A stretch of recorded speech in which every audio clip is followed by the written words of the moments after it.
All right. You look very small next to me. I am pretty small. So it's okay. Let's turn this over so we can hear ourselves. There we go. That's better. All right. I feel like I need to shrink this down a bit. All right. Well, welcome everyone to the first. Here, let's tilt this down. This is ridiculous. I'll move this down a little bit. Sorry.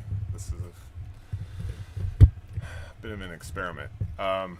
Anyways, welcome everybody to the first science-centric live stream podcast. It's part of the podcast, but it's live.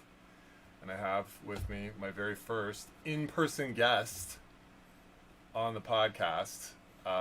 Mostly due to the pandemic, I was never actually able to have anybody in person. This is Michael Mills. Yes. How's it going? So glad to have you here. Thank you. So let me tell you a little bit about Michael Mills. Yes, please do. Michael Mills is an actor, host, and science communicator based out of New York City, where we are now, live in Brooklyn. He has a passionate pursuit of different ways to educate audiences about the world of science, and it's led him to roles as the host of the L Spot show, right? A bi-monthly roundtable style talk show catering to urban audiences on Brooklyn Access TV. Yeah. Michael has also hosted videos from a diverse range of clients, ranging from top scientific publishers such as the American Chemical Society, which we've worked together on, and to mainstream science publications such as Insider Science. And although he likes science communication and wants to reach marginalized communities, he also spends his time nurturing his talents as an illustrator, trained vocalist, performer, and avid video game lover. Oh man! So welcome. Video games. Thank you. Thank you for having me. Yeah. I'm excited. Yeah, I'm glad you can make it. Episode. This is awesome. So, so maybe just for the audience, how did you get interested in science and science communication? Yeah. What brought you to that place? Yeah, science. Ever since I was a kid. I mean, like, cliche story, but I grew up obsessed with chemistry and biology and zoology and like my science textbooks, and I would read them from front to back, and science fiction. Yeah. Probably science fiction is what really did it for me. Like, huge Michael Crichton fan, read Andromeda Strain and Jurassic Park and The Lost World and like all of those books, and really fell in love with like this idea that science can kind of give you and bring you anything, like anything is possible. Science fiction is like a huge gateway into science. It is. Although I think once you get into science and you start working in science, you realize it's not as cool as like Jurassic Park, right? It's like this is a lot of work, right? Like, it's a lot slower. It's a lot slower. There's like a lot slower. More work involved. So that's kind of what led me to more to the science communication stuff as well. So the format for this live stream is we're just kind of making it up as we go. I'm here for it. So what I thought we could do is just go through some really interesting science stories that have come out recently, and we could talk about them a little bit. Yeah. And it's a good way for people to catch up on what's happening in science, because I even have a hard time keeping track, and having like a curated list of stories is kind of interesting. And then we can also just kind of, as people with backgrounds in science, we can kind of give our take on it. So we'll see how it goes. Expert take. Our very non-expert take. I mean, you have your background. You have a degree in biology. Yes. And mine's in biochem, and I have science journalism as well. But that's that makes us very much non-experts in anything. Okay, so let's take a look at our first story. So, let's see if we can go. All right. I hope that's coming through okay. I need to get an ad blocker too, so that we're not seeing like Let's blow that up a little bit. Okay, so so the first story I thought was interesting was this story about squashed bugs on license plates. Yeah. And this is I picked this particular article from the Scotsman, but this was actually picked up by a lot of different outlets. Mm-hmm. But let's just read a little bit of it. So in a highly creative study, a citizen science survey monitored the number and different species of insects found squashed on number plates across the country. Using the Splatometer method and with expert guidance by Kent Wildlife Trust and Bug Life, researchers found the abundance of flying insects in Scotland has plummeted by nearly 30% over the past 18 years. The study has highlighted a worrying trend and the crucial need for insect-focused, it's a misspelled word, focused conservation research. Maybe they spell it differently in Scotland. They I don't probably know. do. Yeah. There's an extra S. You're gonna get a message saying, "Excuse me, misspelled." What? The 2021 Bugs Matter findings, which are I have a problem with that. I saw that earlier and I was like, we can't have anything. Jesus. All right, fine. Yes. Bugs matter. Yeah, they do. They do. But at least it's not Bugs Lives Matter. That's terrible. The 2021 Bugs Matter findings, which are published in a report released by Kent Wildlife Trust and Bug Life, show the number of insects sampled on vehicle number plates by citizen scientists across Scotland decreased by a staggering 27% between 2004 and 2021. These findings are consistent with research that has widely reported declining trends in insects population globally. I'll stop there. I mean, what do you think about that? I think it is very alarming. There was a study. I wish that I knew. A report. Similar to this in the U.S. maybe like 10 years ago, around like 2010, that said sort of the same thing. And then also, we've been hearing now for quite some time about the decline of like bees and pollinating insects and how dangerous that is for our crops and flowers and honey and so much of the sort of food ecosystem that we survive off of here. And I think considering it in a very serious tone, it is terrifying. I mean, without insects, they are sort of like, it's like dirt, plants, insects, and then everything that eats all of that, which is literally every other organism on the planet. Right. So without them, we're in serious trouble. That's a great point. But, there's also, I have driven a car a great deal of distance and gotten all those bugs on my car and been like, geez, this is actually kind of gnarly, to see all these things splattered here. So, yeah. I think you're right. I think insects, the thing with extinction is you start with the bigger animals and plants, particularly megafauna as they call them, and everybody notices that, right? Yeah. Like first, right off the bat. Yeah. And then these other organisms just kind of go unnoticed when they disappear. Yeah. So, I mean, we're not talking about extinction. We're talking about populations, and insects in terms of biomass are I think maybe the biggest animal group. So it's not like we're not going to have enough insects, but it is concerning when you see this big drop in population like that. It is because there's you're right, they're so fundamental. They are. In terms of the ecosystem. Well, and why can't it be the cockroaches? Why can't they be disappearing? I wouldn't be so opposed to 30% of them disappearing in New York. In other areas where they're native, that's cool. But in New York City and the suburbs and all that stuff, get rid of them first. I think that the thinking is that even if there was a nuclear war, there would be cockroaches left. They could survive. And I think the sad part is I think they know that. I think they are well aware that they're we're just waiting on you guys to die off. Don't you worry. So let's read the rest of this. Read down a little bit. And see you mean to read it?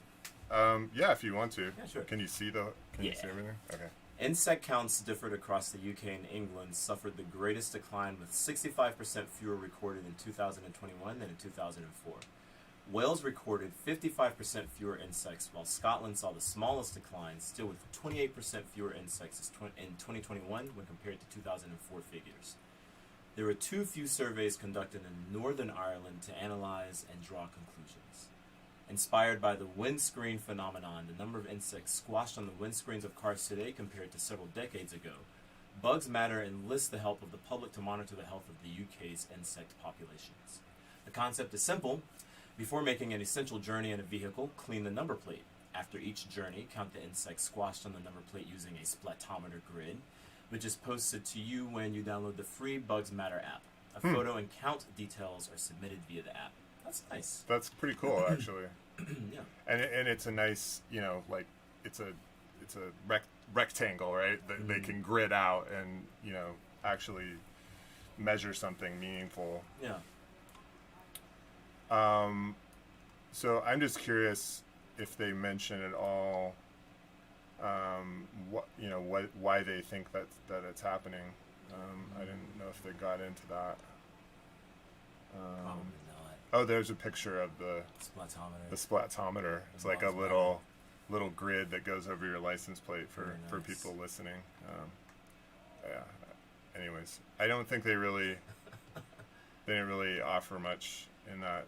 So, if you had to speculate, I mean, like, what would you think would be causing it? Gosh, I don't know.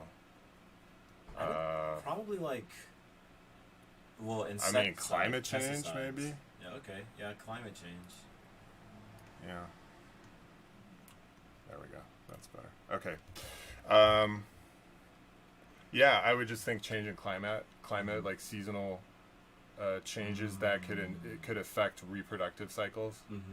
That was true. So I did an article a number of years ago about these bark beetles that were kind of going across the West and destroying all the pine trees. They were like drilling in, and it was a really bad. This isn't like 2009. It was really bad, but you know, when the weather cycles would change, it could either increase or decrease their populations. Well, it wasn't getting cold enough. When there were cold snaps, it would kill off the larvae, and then they would not able to reproduce. So that'd be my guess with insects.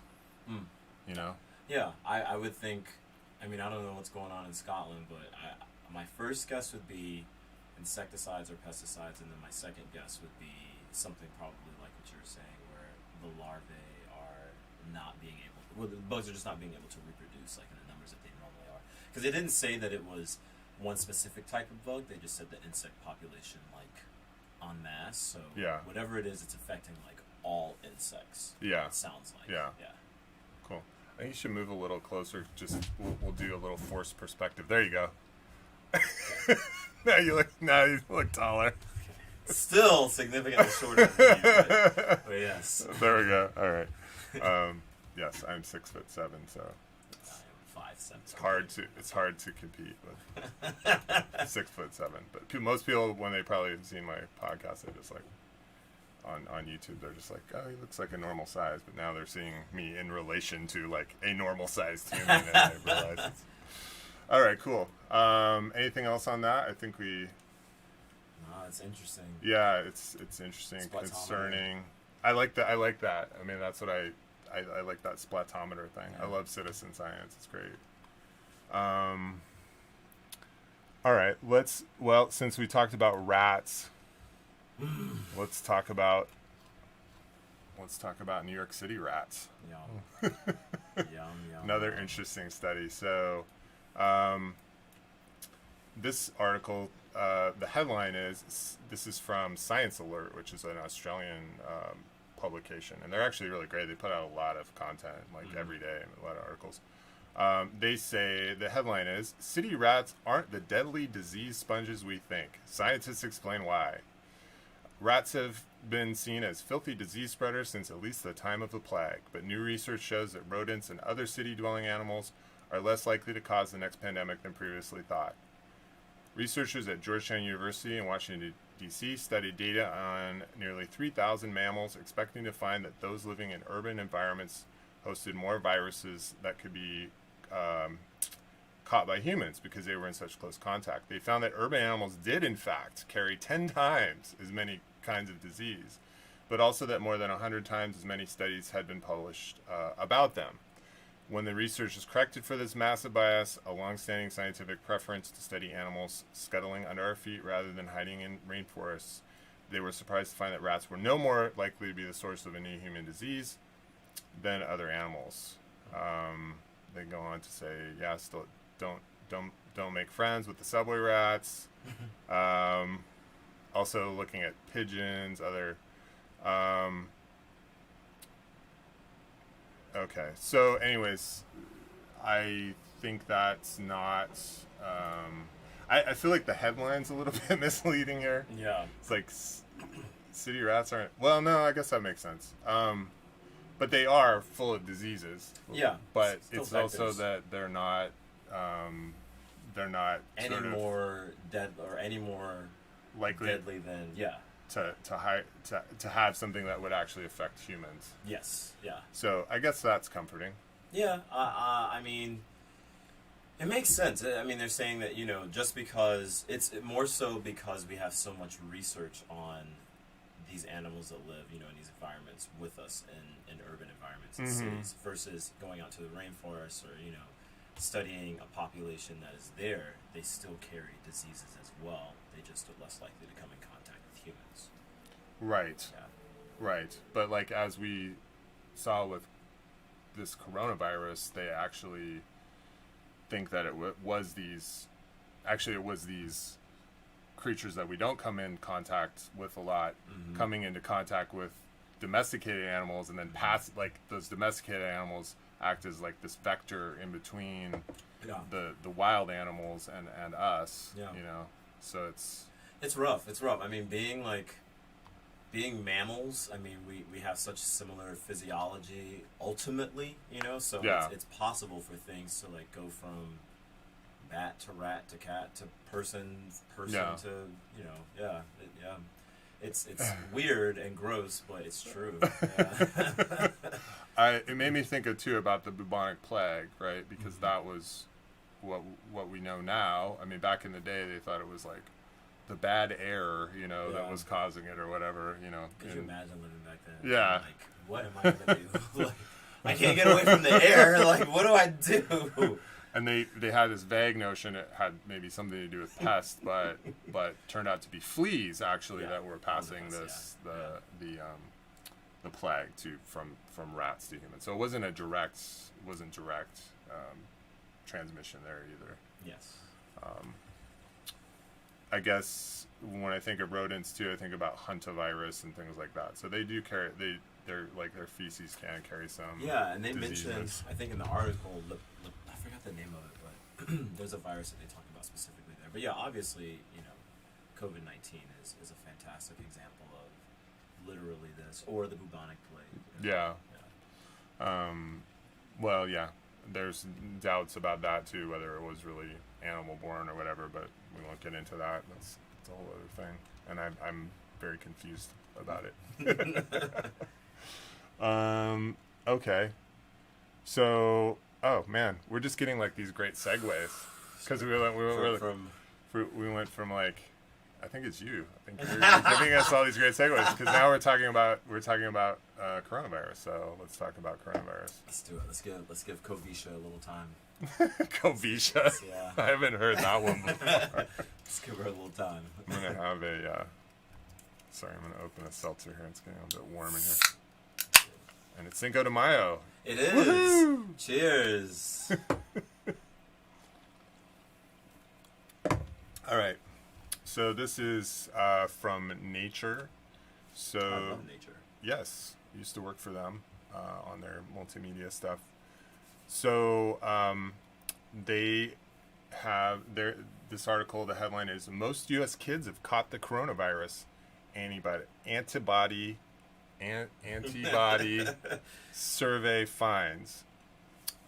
Study shows that infection in very young children doubled during the Omicron wave. Roughly 2 in every 3 children aged between 1 and 4 years old in the United States have been infected with COVID, according to a nationwide analysis. Infections in that age group increased more than in any other during the Omicron wave, which researchers say demonstrates the variant's high transmissibility. Researchers looked for COVID-19 antibodies in blood samples from more than 86,000 children under 18 years old, including some 6,100 children aged between 1 and 4.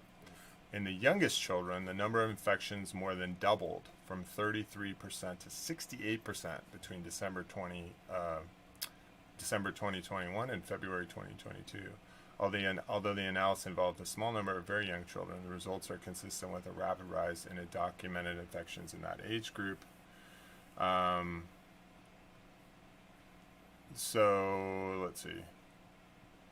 Let's look at this chart. So the chart shows that pretty much everybody went up during, infections for every age group went up during coronavirus, but I guess the change in infections for that age group was higher. Yeah.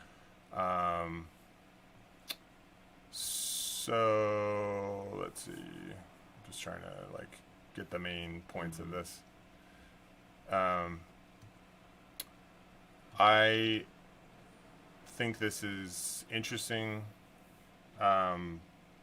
Mostly because I think that at this point with COVID, we can pretty much say it's an endemic disease, and so many people have had it that it's not really a novel thing anymore. And kids have always been in a very low risk group for disease, for severe illness as a result of COVID. Fortunately, no, they're very different than influenza. So, if if 2/3 of kids have already had it, then that's even better because they're have probably great immunity from it at this point. So you're approaching herd immunity essentially with kids. So that's great. Yeah. In that young age group. At least with the Omicron variant, it seems like, or from what this is saying. Yeah. So it'd be interesting to see what happens in a year, and that's something that I've really been thinking about is when we get back to winter 2022, going into 2023. Yeah. What will the COVID virus look like? What will infection rates look like? Will there be a need for more boosters and that sort of thing? Yeah, it's been really interesting. And what is also interesting is at least in my community, or in Williamsburg and Bushwick, and then sort of around people my age, is that there's been sort of a recent wave of people becoming infected again with coronavirus and COVID. Yeah. Which is not surprising, but surprising. It's just weird. I don't know. I've had a lot of coworkers that have been out sick, and it's just kind of wow. I thought the waves were kind of done, especially getting towards warmer weather. But yeah, I don't know. Something happened. I don't know. Yeah, yeah. No, it's been going. I think it's just been going around. We've, my dad, for example, has had it. Mm-hmm. He's, I think, quadruple vaccinated or whatever at this point. He got it again. It got sick. Yeah. Not real sick, but so it's going around. Now the other weird thing is, in New York City in particular, kids from 2 to 4 are also supposed to still be wearing masks, and they're the only group at this point. They're supposed to be wearing masks. Yes. In daycares, which I think is super weird, and it's why 2 to 4 year olds? And then something like this comes out and shows that 67% have probably already had it. It may even be higher, who knows? But it's why are these kids still in masks? It's very strange. And it is strange. The whole thing is just. Even getting on the train, getting on the subway, when I descend down to the platform, I'm I don't need the mask, I'm alright, it's fresh air. But the moment I get on the train, I'm oh my god, the train air, I can't do it.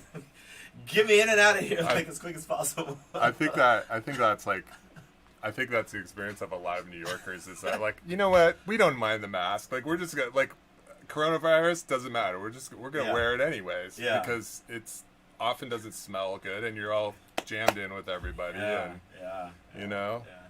So Yeah. I think maybe that'll stick around, at least in New York, I think so. during the cold and flu season. Definitely. Yeah. Which is good. It's a good thing. 'Cause, Yeah. Yeah. There's upsides to masks, but I think it should be voluntary at this point. That's my take. But that's another thing where it's like, oh, we could really get into that, but cool. We'll keep it moving. All right, so this next story, let's do this one. This one is super weird. It's very gross. I know. I just saw this and I was like, oh, this sounds. But it's fantastic. It really is. This is part of the like science fiction come to life that like invigorates and worries me at the same time. This is really interesting. All right, so yeah, we shouldn't hype it too much because I think people listening. Oh, actually, and I haven't put it up on the screen, so people know what the hell we're talking about. Oh, there you go. So R2, this is great. I always like to say where it's from. This is from The Guardian. R2D2, robot chef imitates human eating process to create tastier food. Cambridge scientists say robot is capable of tasting and checking whether a balance of flavors is right. So this is like AI moving into culinary stuff. The culinary robots are here not only to distinguish between food which tastes good and which doesn't, but also to become better cooks. A robot chef designed by researchers at Cambridge University has been trained to taste a dish's saltiness and the myriad of ingredients at different stages of chewing, a process imitating that of humans. It is a step above current electronic testing that only provides a snapshot of food salinity. Replicating the human process, researchers say, should result in a tastier end product. If robots are able to be used for certain aspects of food preparation, it's important that they are able to taste what they're cooking. Yes, I guess. The concept of tasting as you go, checking whether the balance of flavors is right in a dish's cooking process, is a critical approach, according to researchers, as the human perception of taste relies on saliva produced during chewing and digestive enzymes to decide whether food is enjoyable or not. So there's a little video here. Let's take a look at this. Full screen here.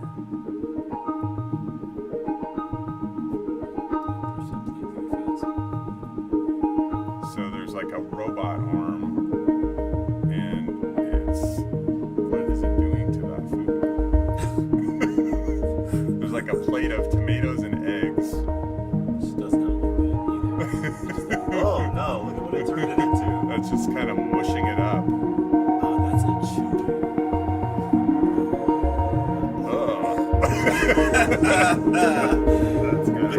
That's good. That's the mastication process. Right, mastication, yes, that's right. I wonder if it's releasing some sort of enzyme into the food as well while it's doing it. Really interesting to me. Yeah, so it's sped up really fast, so I'm thinking maybe, okay, that's taking like, many hours to do. Anyone from... That's not really effective because if they sped that up and it did that, I mean, like, who is it tasting the food for? Like, Somebody that took it hours to chew. yeah. Let's see. To map human taste, the researchers trained the robot chef to make omelets. It then tasted 9 variations of scrambled egg and tomatoes at 3 stages of the chewing process. A salinity sensor attached to the robot's arm provided readings as the robot prepared dishes to imitate the chewing progress. The team blended the egg mixture and had the robot test the dish again. So Shaki, the researcher, says it can do much more than just say a dish is too salty or not salty enough. For example, it is capable of deciding whether more mixing is needed or other ingredients. In the end, it's just a single sensor, which wouldn't be able to do 2 different ingredients. Okay, but thanks to chewing, we see all the different changes through the mechanical processing. This is how I read articles, by the way. I like read about halfway down, and then I go, okay, well, what's the point? Same, honestly. So like, what do they want to do with this? Is my question. Let's see. Looking ahead, the researchers hope to teach the robot to adapt to an individual's taste, such as preferring sweet or oily food, and become an essential part of households. So it sounds like leap forward in robotic cooking, and by using machine and deep learning. Yeah, that's what I was thinking when I was reading this. Algorithms, mastication will help robot chefs adjust taste for different dishes and users. So perhaps you could go out and purchase a robot. This would really be helpful for people who actually can't cook for themselves. So maybe people who have some sort of disability, or maybe even people who can purchase like an extremely expensive robot to prepare their dishes for them. I mean, it would have to be really sophisticated to do that, but it could work in either spectrum. Like if you're someone who can't really prepare meals for yourself for whatever reason, you could purchase this robot, program your taste and your palate into it, and then it could, if it can cook, it could make eggs, at least with the taste that you like. Or on the other end of the spectrum, perhaps you could use this robot to make, what's an extremely complex dish? Like, I don't know, like not a creme brulee, that's not complex, but like something really, really difficult, like a cake or something like that requires a bunch of steps. And the robot can maybe perfectly make this cake for you. So it's learning to taste. Yeah. And then maybe improving upon the dish every time it makes it. But I guess my question would be, I mean, taste there's definitely a biomechanical process that happens, but it's also a subjective thing where everybody obviously likes different flavors and things. There's a subjective interpretation of that, and so I mean, robots can't do that. They can't. They don't have that qualitative sense of, ooh, this tastes good or bad right. Exactly. So I don't know how you like. I think with machine learning, you could use to kind of program good and bad, but still it would be based on one person's taste, which is the problem with like machine learning bias, is that it's built off of whoever built the program to teach the machine whatever. So for example, if you have a group of people that taste cilantro as soap, which is so crazy to me because cilantro to me tastes like cilantro, but I told the robot to put the cilantro in there, and then like everyone comes over and they're like, what is this soap that you served us? And I'm like, I don't know, I thought it tastes great. Like, fire the robot, like he's out of here. Take him back to Home Depot. Yeah, that cilantro is a weird one, but that's a great point. Also, I was just thinking about cultural differences in terms of what people like the bitter flavor, for example, very prominent in like Asian foods. They love bitter greens and bitter flavors, but to the American palate, it's like, oh, that's not, unless you get used to it and liking it, you don't necessarily like it. But it's a very subjective thing based on how you grew up, what foods you grew up with, all that kind of stuff. So, anyways, it's interesting though. It's cool. It's also got some dystopic vibes to it, enslaving a whole like section of people and just feeding them mush that the robot has programmed to taste like all right, roast. And it's I immediately think of like the Jetsons too, with like the chefs. Are they the ones that put the little pill in the microwave and like put water on it? And then totally. And then it like blossoms into like a whole meal. It's like, God, that was easy. That was fantastic. Or you order like Hello Fresh and then you just pull this robot out, and put it on your counter. Also brilliant. That could happen. We can start some patents around here. That's a project for Elon Musk, I think. No. Don't give him any more projects. Give us that project. He has all of Twitter. He's good. Oh, this I love. Okay. This is right up my alley. All right. So let's see. All right. This is from Salon. I actually haven't been on Salon in a while. Their website looks very different. Looks like straight out of the 70s, kind of like their fonts and stuff. Okay, so this is all about pterosaurs. I know, I love pterosaurs too. Fascinating creatures. Excuse me. So, Actually, why don't you read this one? Yeah. You could read it there. Okay. Too, so. Pterosaurs had brightly colored feathers like toucans, according to a new study. Pterosaurs, flying reptiles that coexisted with dinosaurs, have been on a roll lately, or rather, their fossils have, as a plethora of recent discoveries has helped flesh out the evolutionary timeline with new insights into prehistoric life. Last year, paleontologists discovered a miniature pterosaur that had opposable thumbs similar to humans and other primates. Also in 2021, scientists cracked the mystery of how pterodactyls were able to swoop down and scoop up large prey without breaking their necks. The answer? They had bones in their necks with structures similar to the spokes in bicycle wheels. Now, a new study reveals something surprising about pterosaurs. They may have possessed colored feathers like a toucan or a parrot. If true, it would help fit together the evolutionary puzzle pieces that tie together reptiles, dinosaurs, and modern birds. We can stop there. No, keep going. Yeah, you can read a little bit more, I think. According to a recent study published in the scientific journal Nature, a Brazilian fossil of a pterosaur called Tupandactylus imperator That's so awesome. included extensive amounts of soft tissue. Although there are concerns about the fossil's murky origins, which could jeopardize its ability to be considered for legitimate scientific study, that's weird. Its conclusions are nevertheless captivating. The researchers found fossils of microscopic structures known as melanosomes, which scientists can use to learn about animals' structural colors based on the melanosomes' shape, density, and distribution throughout the skin. In the case of this pterosaur, the scientists discovered that there were different shapes of melanosomes in the pterosaur's skin, as well as feathery and pillowy filament bodies within its skull. These two features suggested the pterosaur's skin was not only colored, it had multiple colors. This makes the new fossil stand in stark contrast to its predecessors. Those pterosaurs had melanosomes with the same shapes, meaning they either had the same color or possessed other chemicals in their skin which gave them different hues. Mm-hmm. Tupandactylus imperator was a bird-like creature with a wingspan of around 10 feet and a large flat protrusion on their head called a sagittal crest that stuck up vertically like a shark fin. They lived in the early Cretaceous period between 145 and 100 million years ago. The melanosomes formed distinct populations in different feather types in the skin, a feature previously known only in theropod dinosaurs such as including birds. The scientists explain in their paper. These tissue-specific melanosome geometries in pterosaurs indicate that manipulation of feather color and thus functions of feathers and visual communication has deep evolutionary origins.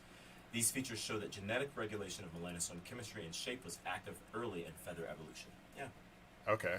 But so I think what is interesting to me is that I actually didn't know pterosaurs had feathers. I knew they had some kind of like hair-like structures. Mm-hmm. There was another name for them, but I didn't know that they actually had feathers. So Yeah. that's news to me. And apparently they're very colorful. Yeah. This is really fascinating. There's a lot of evolution and science in here, which a lot of people, we sort of like live with, but people don't really realize. So like the opposable thumbs in birds and the feathers in pterosaurs, which were not birds, those are different types of like convergent evolution, things that evolved in completely different sections of like organisms, but it's the same sort of structure, and it evolved either for the same reason or perhaps for a different reason. Yeah. Which is really, really fascinating because it shows that some of these animals probably inhabited the same areas or fed the same way or ate the same types of things and needed like a similar structure. I wrote a paper on this, like similar to like how squid have beaks and birds have beaks and insects have beaks and like platypuses have beaks, but they're all different types of organisms. But the beak does the same thing, right? And they even look the same, right? Yeah, but a squid clearly is not a bird, so it's like and the structure may have evolved from completely different body parts, right? Yes. So like the classic would be, well, I was going to say a bat's wings, but a bird's wings and a bat wings, I think they're different bones, or in the. I'd have to look at that a little more closely, but they're not the same. Or if you look at a shark's tail and a dolphin tail or whatever, they're different parts of the body they evolve from. So yes, but they do the same thing. They propel the animal through the water, and they both need that same like functioning body part in their morphology to do the same thing in that environment. Yeah. And then the other fascinating thing here, which literally the article is focusing on, which is the feathers, is that a lot of things, a lot of characteristics. I forgot the word that we use, but anyways, a lot of stuff that animals have that's really cool that we know them by, like we identify them by. It evolved a lot of times for a completely different purpose. So like I can't remember. There was a awesome hypothesis about why feathers came about. And I think it might have been for like either insulation or or a lot of times it's for like the most simple or obvious thing, which is like helping to select a like sexual mate. And so like the colors are there to like make the bird stand out so that, you know, the other birds will notice that one, or the crest is there to do the same thing, or the you know whatever. But it's like we know it as feathers that help the birds fly, but that became like a secondary characteristic of having feathers, is that, oh, I can also use this to fly and evade predators, and then, you know, my babies will do the same thing, and then all of a sudden we have birds, you know, when really I got feathers because I was cold. Like, it's weird to think about that, as to think of feathers as a secondary function of something, right? Because they're so associated with flight at this point. Exactly. But to think, well, that's and I think you're right. I don't think they evolved with that. I mean, they couldn't have evolved with that in mind. Yeah. I mean, with flight in mind, and then just became that secondary use. It's just weird to think of it that way.